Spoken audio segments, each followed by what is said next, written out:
Se fue un revolucionario cristiano, Roque Ricardo Silva, un revolucionario cristiano, no un marxista. Él creía en la verdadera revolución, la revolución de la tierra, la revolución de la distribución del trabajo para todos, la revolución de una mesa rebosante con platos y copas donde nadie se quede afuera. La revolución de la fraternidad, es la que defendió Roque Ricardo Silva. Eh, la clandestinidad de la época pesada le robó su luna de miel. Militante desde joven en la democracia cristiana, en el Partido Revolucionario Cristiano, cuando llegó la dictadura militar se tuvieron que ir prohibidos los partidos políticos a la clandestinidad, y cuando terminaba de casarse, cuando terminaba de salir de la iglesia, lo llamaron para una reunión de juventudes en algún lugar de la Argentina, secreta, donde el chino corrió y volvió a los 3 días. Se perdió su luna de miel por militar. Puso el cuerpo, estuvo a la altura de las circunstancias, creó cosas, creó elementos técnicos para poder hacer esa revolución. Creía en la revolución, pero hecha desde la paz, desde el amor, desde el corazón. El chino puso todo, toda la carne en el asador. Fue un verdadero revolucionario. Por eso fue el motor de tantas cosas. Eh, Programas nutricionales para chicos, la fábrica de dulce de San Luis del Palmar, la organización de pequeños productores.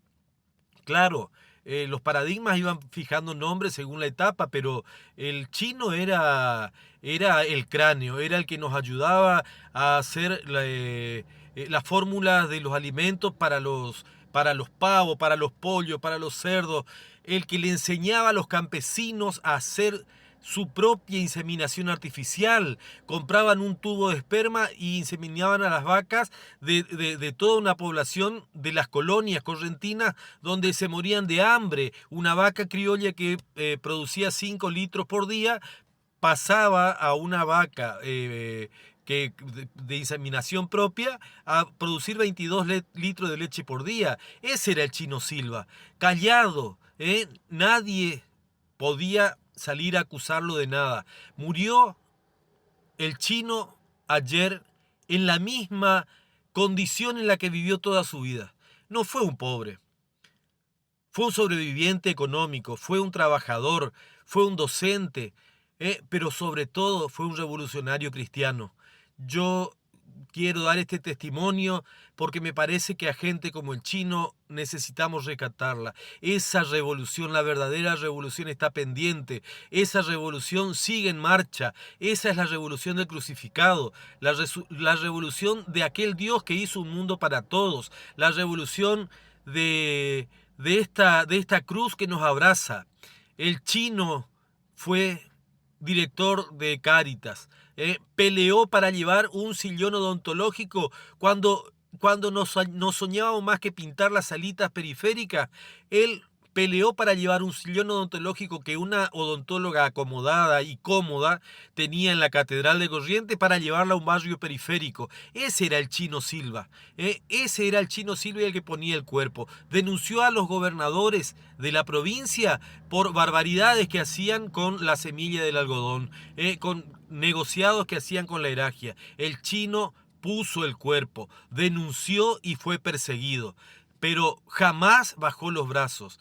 El chino fue nuestro motor, el motor de la Asociación de Pequeños Productores Correntinos, el motor de la fábrica de dulces de San Luis del Palmar, el motor de tantos emprendimientos que le llevaron comida a la gente concreta de uno de los problemas más graves que tiene la provincia de Corrientes, los minifundios. El chino defendía a los trabajadores del campo, a los dueños de su campo, a los que estaban en situación precaria en el campo, con 2, 3, 4 hectáreas para sobrevivir con esas hectáreas. Y el chino les daba elementos técnicos, nos daba elementos técnicos donde podíamos trabajar para ayudar a ese hombre concreto, a ese sujeto histórico de la postración de los correntinos, a superarse y por lo menos a tener mejor calidad de comida para sobrevivir.